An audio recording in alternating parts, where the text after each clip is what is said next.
Hola y bienvenidos a una nueva semana de clase. En esta oportunidad vamos a estar retomando la temática de la protección de los derechos humanos desde el Sistema Universal de Protección de los Derechos que hace parte de la Organización de Naciones Unidas. En las últimas dos clases hemos estado hablando acerca del sistema convencional, puesto que como veíamos previamente existen dos grandes sistemas que son el sistema convencional y el sistema no convencional o extraconvencional. Hemos fijado nuestra mirada en cómo funciona y cuáles son los principales organismos que funcionan en el sistema convencional y vimos también cómo presentar una denuncia en este sistema. De la misma manera, tienen una actividad pendiente para las próximas semanas en relación a la construcción de una denuncia ante uno de los comités del sistema convencional. Por favor, si tienen alguna inquietud en torno a esa actividad, no olviden revisar la parte final del primer video y en todo caso comunicarse conmigo si tienen alguna duda al respecto. En esta clase nos vamos a estar centrando entonces en cómo funciona el sistema extraconvencional o no convencional de protección de los derechos humanos dentro del sistema de la ONU. Para ello entonces vamos a estar precisando inicialmente qué es el sistema extraconvencional. Ya lo habíamos mencionado en nuestra última clase presencial que ese sistema extraconvencional hace referencia a la protección que se brinda a través de organismos que hacen parte de la ONU pero que no fueron creados mediante un tratado internacional.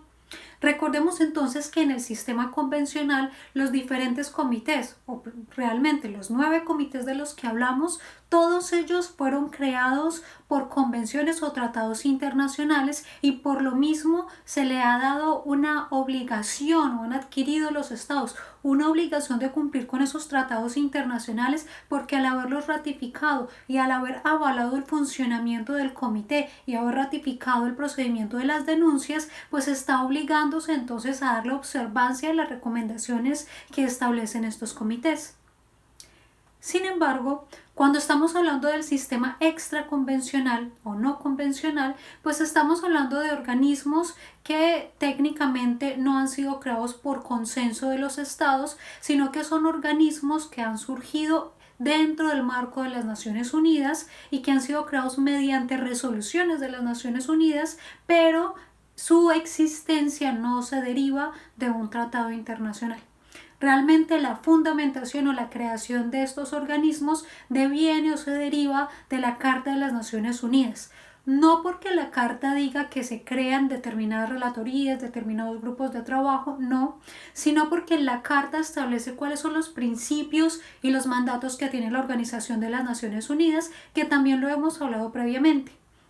Esos mandatos básicamente consisten en la promoción y supervisión de los derechos humanos a nivel mundial y por supuesto el mantenimiento pacífico de las relaciones entre los distintos estados. De allí entonces que a medida que ha pasado el tiempo, la ONU se ha dado cuenta de que no basta con un solo organismo para brindarle supervisión al cumplimiento de todos los derechos humanos en todos los países. Han habido países o determinadas temáticas que han tenido mayor trascendencia y que ha sido necesario entonces crear un organismo especializado para analizar dichas áreas. De esta manera entonces, a pesar de que dentro de la Organización de Naciones Unidas, si ustedes miran su composición, está integrada por muchísimos organismos, vamos a destacar 3 organismos que hacen parte de ese sistema extraconvencional de protección de los derechos humanos y que vienen a ser relevantes porque probablemente en las noticias y en el día a día ustedes los escuchan constantemente. ¿Cuáles son esos organismos? El primer organismo es el Consejo de Derechos Humanos, que fue el organismo que reemplazó la antigua Comisión de Derechos Humanos. Ojo, no confundamos la Comisión de Derechos Humanos de la ONU con la Comisión Interamericana de Derechos Humanos, que hace parte de la OEA y que es un organismo con atribuciones diferentes. De esta manera entonces, el principal organismo que podemos contar en esta materia va a ser el Consejo de Derechos Humanos. dentro del cual se han establecido una serie de procedimientos especiales que ya vamos a estar hablando al respecto y vienen a ser los mecanismos más relevantes en torno a esta materia. Sin embargo, también podemos contar con el Alto Comisionado de las Naciones Unidas para los Derechos Humanos y el Alto Comisionado de las Naciones Unidas para los Refugiados, que probablemente ustedes lo escuchen constantemente en las noticias, puesto que son dos organismos que suelen tener bastante actividad en torno a la protección de los derechos humanos. Pero para esta clase nos vamos a estar centrando en el funcionamiento que ha tenido el Consejo de Derechos Humanos y sus procedimientos especiales, que vienen a ser la principal fuente para hablar de la protección que brinda el sistema extraconvencional de la Organización de Naciones Unidas. ¿Cómo surgió entonces este sistema extraconvencional de protección de los derechos humanos? Surge de una manera diferente a como lo hace el sistema convencional. En el caso como tal del sistema extraconvencional, durante los primeros años de existencia de las Naciones Unidas, se crea la Comisión de Derechos Humanos, que es la antecesora del Consejo de Derechos Humanos, y esta comisión centró su labor principalmente en la formulación de normas relacionadas con derechos humanos. Sin embargo, existió por esa época una fuerte disputa en torno a si podía o no podía resolver peticiones individuales sobre violaciones a los derechos humanos contenidos en la Carta de las Naciones, en la Declaración de Naciones Unidas. De esta manera, entonces, la comisión, en la medida en que iba recibiendo más y más peticiones para que se resolvieran asuntos urgentes, decide entonces crear una comisión o un mecanismo a partir del cual en 1967 la comisión estableció un grupo especial de expertos para que investigara la situación de derechos humanos en el caso del África Meridional. Y allí entonces la comisión crea un mecanismo especial, que no es propiamente la comisión la que resuelve el caso, sino un grupo especial de expertos en los que se centrarían en entrar a analizar esa problemática. Y es así entonces como se crea un primer procedimiento especial dentro de la comisión. Algo similar sucede tras el golpe de estado de Pinochet en Chile en 1973. La Comisión de Derechos Humanos de la ONU estableció por causa de ello en 1975 un grupo especial de trabajo encargado de investigar la situación de derechos humanos que existía en este país. Y en 1979 ese grupo de trabajo fue sustituido por un relator especial y dos expertos encargados de estudiar qué había sucedido con los desaparecidos de Chile. Todo eso entonces condujo a que en 1980 se estableciera un primer procedimiento especial temático, que iba a ser el grupo de trabajo sobre las desapariciones forzadas, que iba a estar encargado de examinar toda la cuestión sobre las desapariciones forzadas, no únicamente en Chile, sino en cualquier parte del mundo. Esa fue entonces la evolución que iba a tener el procedimiento extraconvencional. Como pueden ver, no surgió realmente de un tratado internacional, sino incluso de la propia dinámica histórica que tienen las Naciones Unidas al tratar de focalizarse en las principales violaciones a los derechos humanos que se podían encontrar alrededor del mundo.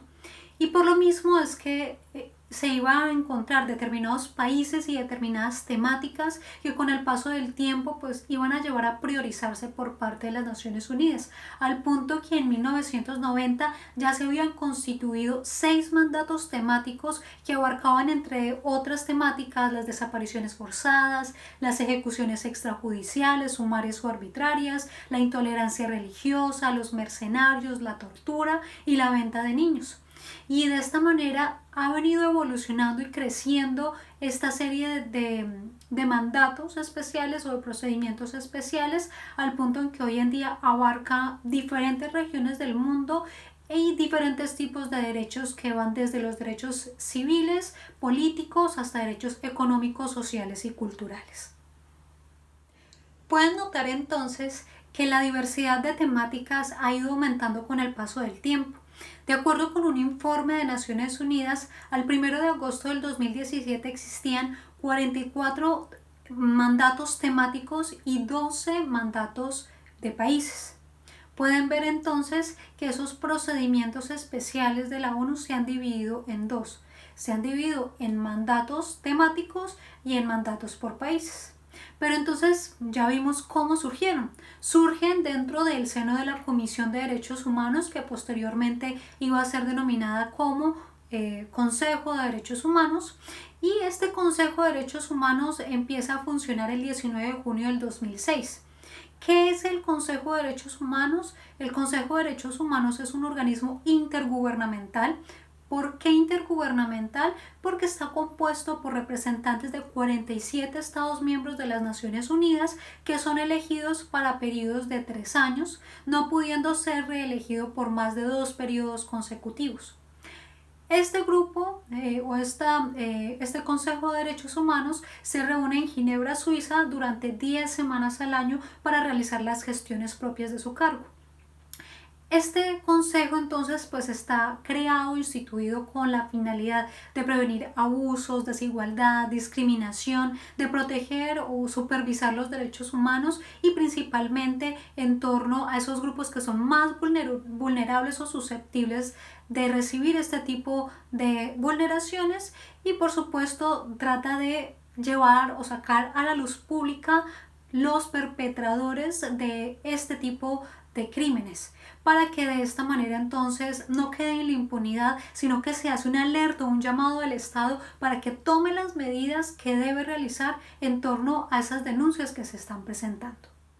Como les comentaba previamente, esta Comisión de Derechos Humanos, posteriormente llamada Consejo de Derechos Humanos, pues no tiene la posibilidad de realizar una supervisión de cada uno de los estados y de cada uno de los temas relativos a los derechos humanos, porque ciertamente es un campo bastante amplio.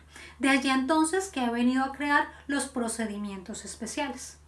¿A qué se le conoce entonces como procedimientos especiales? Pues a la conformación de un mandato que otorga las Naciones Unidas a una persona que normalmente se le conoce como un relator especial o experto independiente, o a un equipo de trabajo compuesto hasta por 5 miembros, cada uno de los cuales pues es experto en la materia y son elegidos para que representen a las diferentes latitudes del mundo.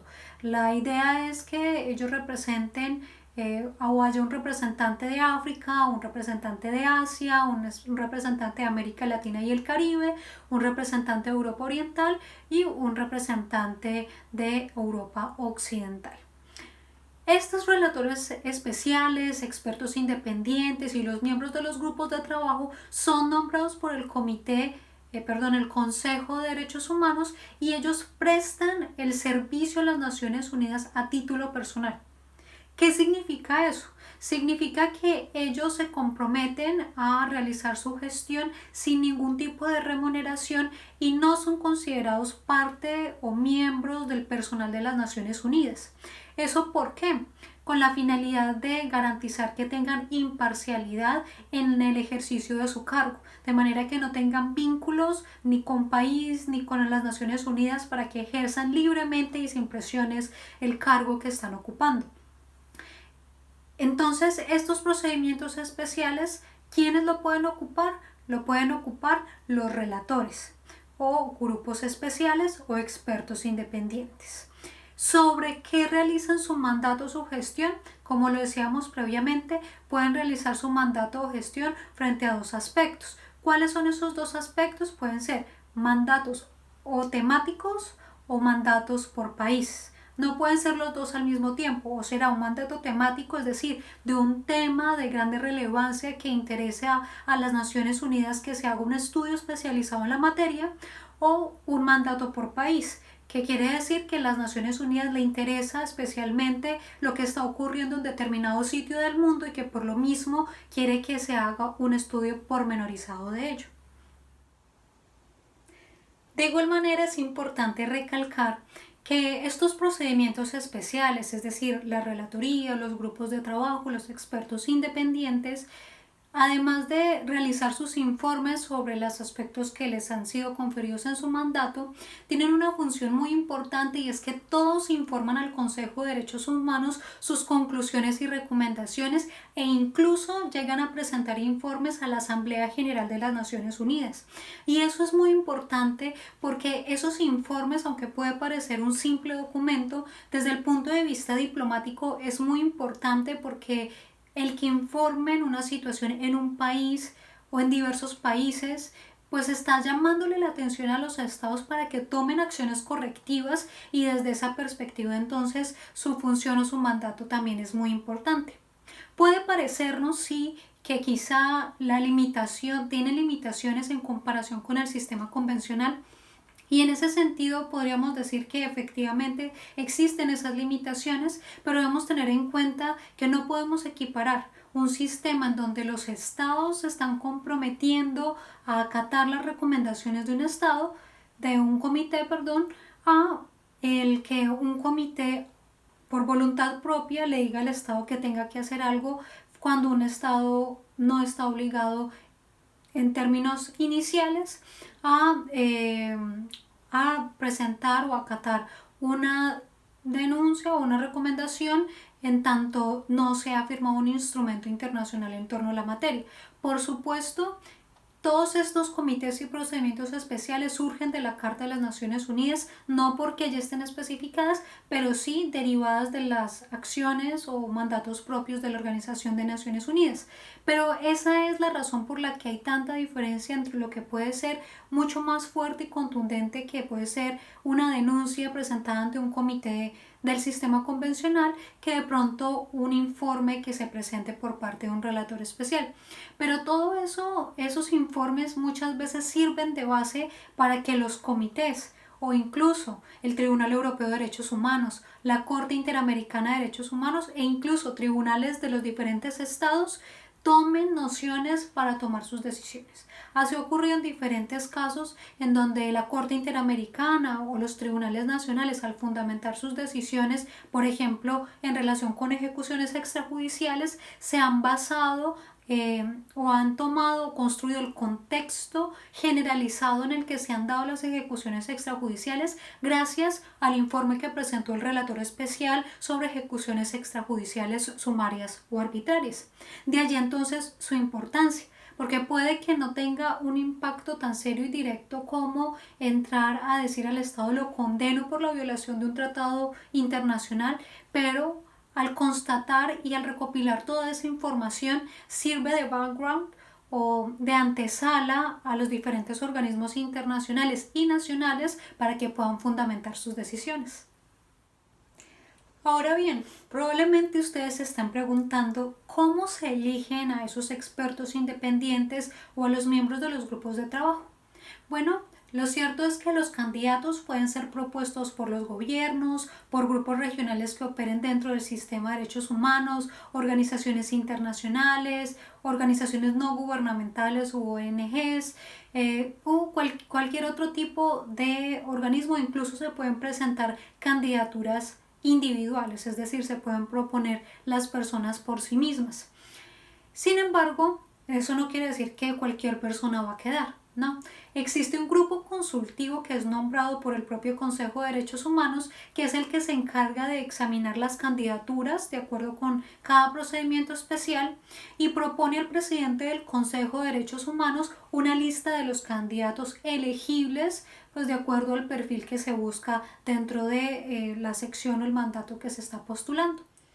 Una vez entonces la persona es candidata a cumplir con este mandato, se le exige que presente un formulario de su candidatura junto con una carta de motivación en donde debe exponer por qué quiere ocupar ese cargo y por qué debería ocuparlo.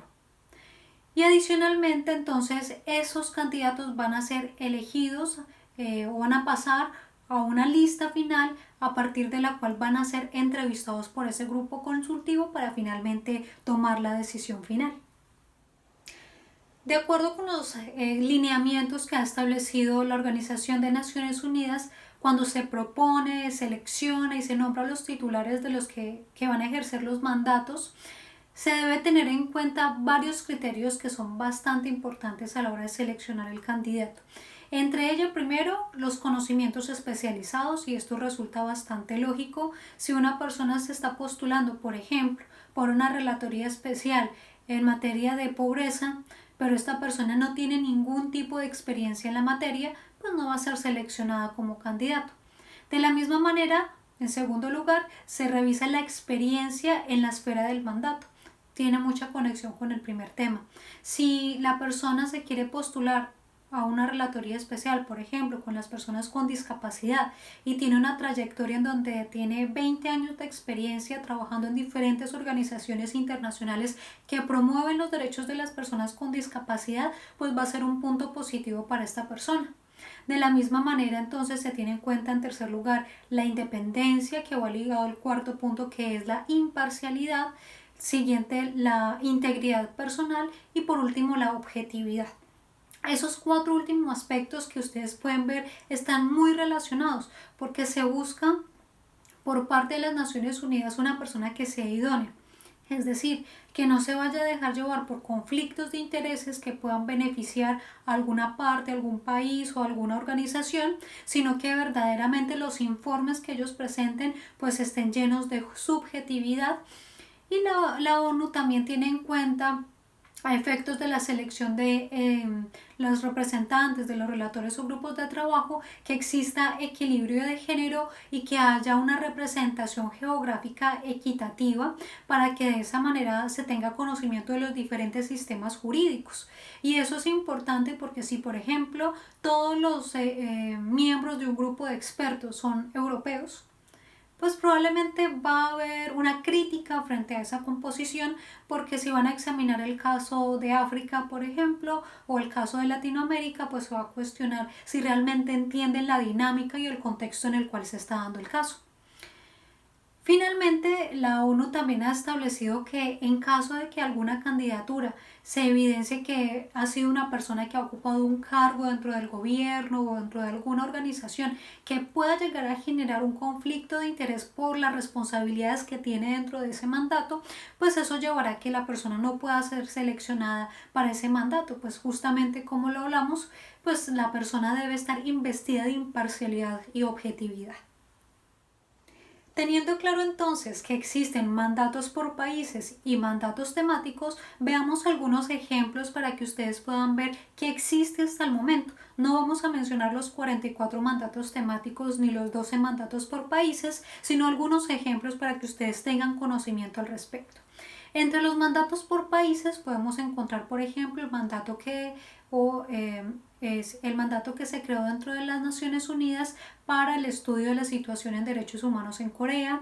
También lo hay en Irán, en Malí, en Palestina, en Somalia, en Sudán y en la República Central Africana, entre otros.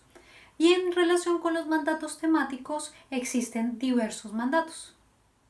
Entre los mandatos existentes podemos destacar, por ejemplo, el grupo de trabajo sobre personas afrodescendientes, el grupo de trabajo frente a detenciones arbitrarias, el relator especial sobre el derecho al desarrollo, el de relator especial sobre los derechos de las personas con discapacidades, el relator especial sobre el derecho a la educación, el relator especial sobre ejecuciones extrajudiciales, sumarias o arbitrarias que les mencionaba ya previamente y que ha existido también un informe en relación con la situación de Colombia, el relator especial sobre la situación de los defensores de derechos humanos, el relator especial sobre los pueblos indígenas, el relator especial sobre los derechos de los migrantes, entre otros. Pueden ustedes notar que han sido temas álgidos que dentro de la comunidad internacional en diferentes momentos se ha llamado la atención o se ha puesto la mirada sobre esas temáticas. Muchas veces en esos aspectos temáticos pueden ver que se focalizan también en grupos de personas que por su especial condición de vulnerabilidad pues requiere de un seguimiento por parte de las Naciones Unidas. Teniendo claro entonces cuáles son los procedimientos especiales que existen dentro del Consejo de Derechos Humanos, debemos tener claro entonces cuáles son las funciones que pueden tener estos expertos independientes, relatores especiales o grupos de trabajo. Los tres aspectos son conocidos como procedimientos especiales de las Naciones Unidas. ¿Cuáles son sus funciones? Bueno, podemos hablar de diferentes tipos de funciones. Entre ellas están, por un lado, la visita a los países.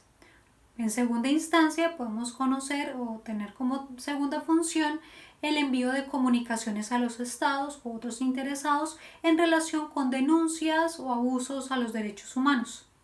En tercer lugar, podemos hablar de una función relacionada con la organización de consultas a expertos. En cuarto lugar, la presentación de informes anuales. Y en quinto lugar, la presentación de informes ante la Asamblea General de las Naciones Unidas. Veamos entonces cada una de estas funciones.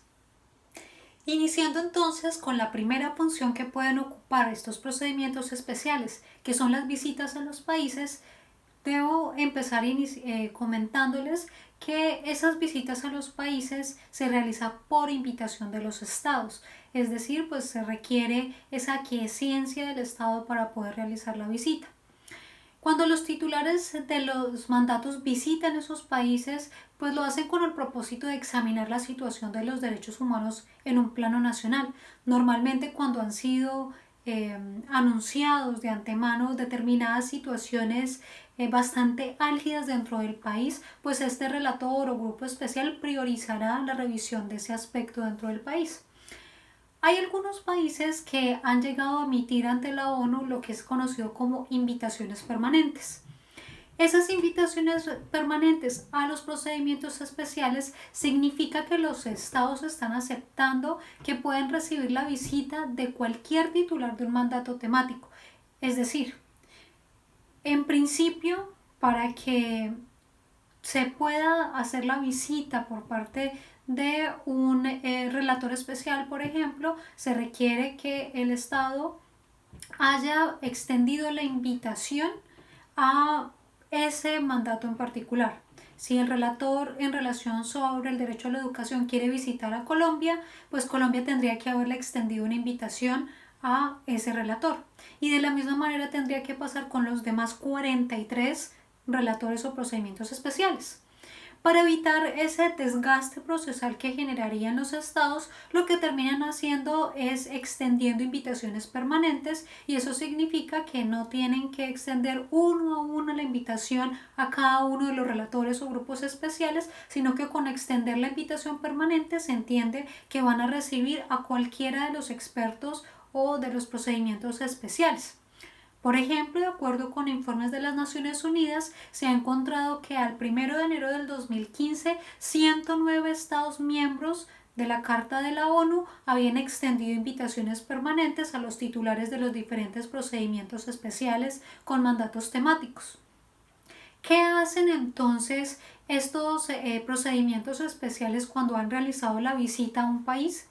Lo que ellos hacen entonces es inicialmente entablar un diálogo con el Estado para que les indiquen a qué conclusiones llegaron tras haber realizado su visita, y les plantean una serie de recomendaciones para mejorar la situación de derechos humanos existente.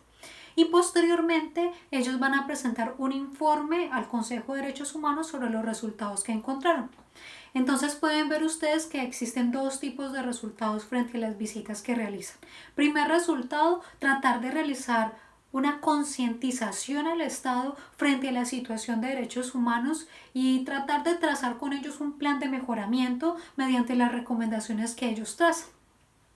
Y posteriormente entonces tenemos otro resultado que ya es el informe ante el Consejo de Derechos Humanos, y que eso permitirá entonces posteriormente pues la publicación del informe dentro de los diferentes documentos que publica la Organización de Naciones Unidas.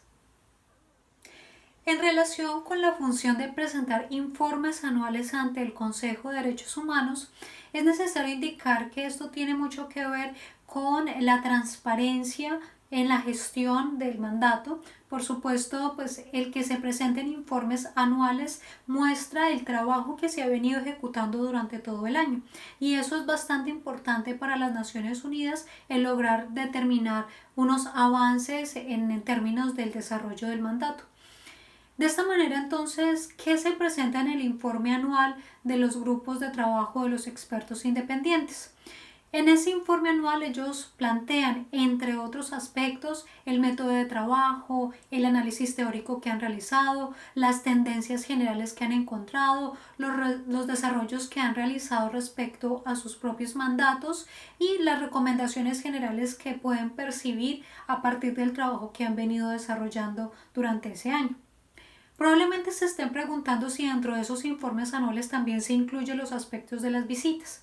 Y si bien se hace una relación al respecto, lo cierto es que usualmente estos países presentan como un anexo, como una adición a su informe anual, los informes relacionados con las visitas.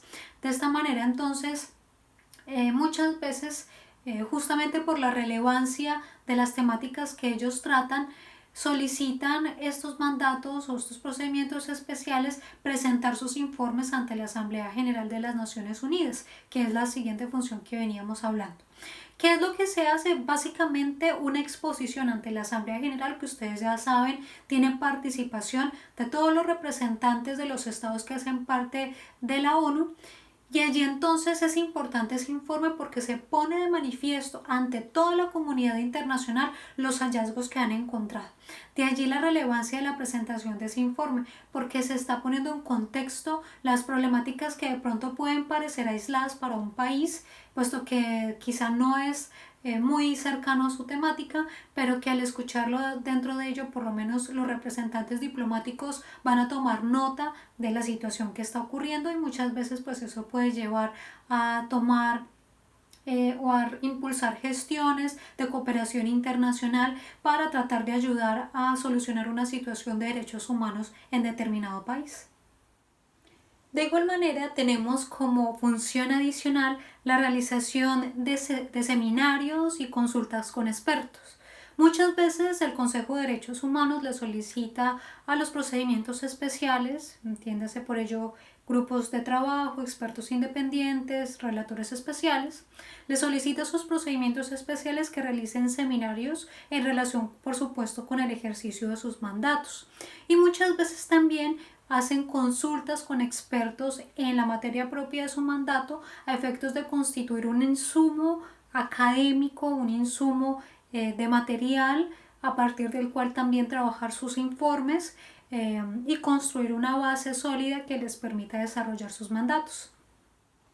Y finalmente tenemos una de las funciones más importantes en las que quiero hacer especial énfasis y es la de enviar comunicaciones a los gobiernos en relación con denuncias de violaciones a los derechos humanos que entran por supuesto dentro del espectro del mandato que tiene ese procedimiento especial.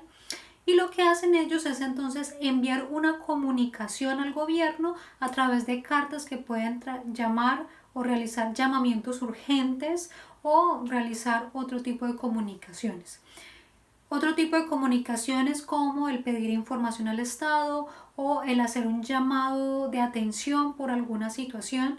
Por ejemplo, si se encuentra que en un estado en particular va a salir una ley que termina atentando, por ejemplo, contra los derechos de los migrantes, pues esa Relatoría Especial sobre los Derechos de los Migrantes puede enviar una comunicación al Estado en donde le manifiesta que rechaza la realización o la sanción de esa ley que se constituye como una violación o que atenta contra los derechos de las personas con discapacidad. ¿Qué será entonces dentro de esta comunicación? Pues lo que se hace entonces es un llamado al Estado en relación con violaciones a los derechos humanos que ya han ocurrido, que están en curso o que pueden llegar a ocurrir a partir de algo que se da a conocer hacia ese experto independiente, como en el ejemplo que les planteaba. La noticia de que se va a sancionar una ley que atenta contra los derechos de los migrantes.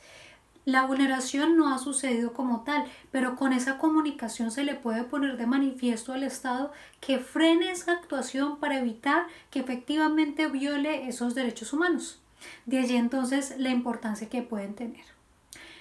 ¿En qué consiste ese proceso de enviar la comunicación?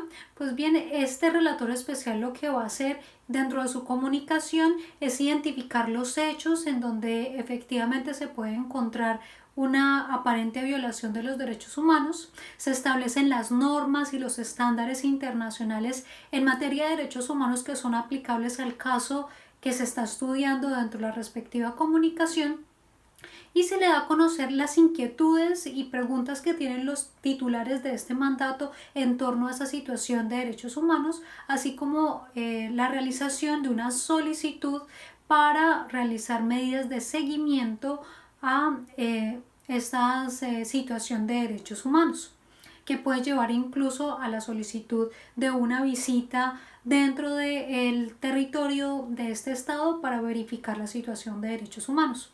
Entonces noten que no es solamente una o dos líneas en torno a ello, puede que sea así, el manifestar su rechazo a determinada actuación, pero muchas veces va más allá de eso. Por ejemplo, cuando se hacen llamamientos urgentes, pues se van a identificar los elementos que les acabo de mencionar, los hechos que aparentemente van a o están violando los derechos, las normas y los estándares internacionales, las inquietudes que se generan dentro de las Naciones Unidas y el seguimiento a la situación de derechos humanos. Muchas veces pueden incluir lo que debe o no debe hacer el Estado a fin pues de evitar estas circunstancias. Por otro lado, entonces tendríamos que considerar de dónde pueden surgir esas comunicaciones, porque como les decía, estos procedimientos especiales realmente no tienen un procedimiento tan estricto de seguimiento a las peticiones o denuncias individuales como sí lo tiene el sistema convencional. Sin embargo, se pueden recibir efectivamente comunicaciones de casos individuales, pero no son la única comunicación o denuncia que puede recibir estos procedimientos especiales, sino que muchas veces reciben cartas de organizaciones no gubernamentales, de ONGs, en donde tratan de plantear la existencia de patrones generalizados, de tendencias que tiene un Estado a vulnerar de manera colectiva o un grupo muy plural de personas determinado derecho. Y se pone de manifiesto entonces la existencia, por ejemplo, de una ley, una política o una práctica que no es compatible con las normas o los estándares internacionales, y esas comunicaciones no necesariamente pueden ser presentadas solo por un individuo, puede ser por muchas personas o incluso por organizaciones no gubernamentales o también conocidas como ONGs. Cuando se recibe por parte de un procedimiento especial una comunicación de una ONG, de un grupo de personas o de un individuo, no están ellos dentro de la obligación de tramitar todas las denuncias que ellos reciben, como se ocurre en el sistema convencional, sino que queda a su discrecionalidad el entrar a darle o no trámite a esa comunicación o esa denuncia, dependiendo de diferentes factores, entre ellos, por ejemplo, la confiabilidad de la fuente y la credibilidad de la información recibida. Por ejemplo, ellos no reciben denuncias anónimas. Si se reciben X cantidad de denuncias anónimas, no van a ser tramitadas porque no se sabe si esa información es verídica o no.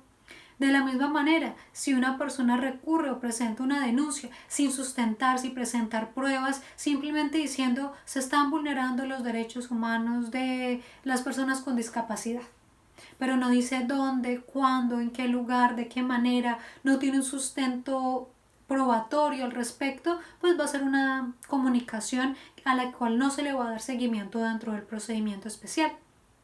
De la misma manera se tienen en cuenta los detalles proporcionados. Como les decía, si la información que se presenta es excesivamente genérica, que realmente ni identifica el estado en el que se está realizando la vulneración, pues se va a descartar esta comunicación. Y de la misma manera se tiene en cuenta el alcance del mandato. ¿Por qué? Porque muchas veces se presenta una comunicación, por ejemplo, ante una relatoría, pero ocurre que los hechos que se están denunciando realmente exceden la capacidad que tiene esa relatoría. Por ejemplo, si se está presentando una una comunicación relacionada con la tortura que se está realizando frente a X comunidad indígena, pero yo la presento ante la relatoría de las personas con discapacidad, pues lo que va a hacer esta relatoría es decir, pues esto excede mi mandato. Lo que tendría que hacer era, por ejemplo, haber acudido a la relatoría sobre pueblos indígenas o en el sistema convencional al Comité contra la Tortura.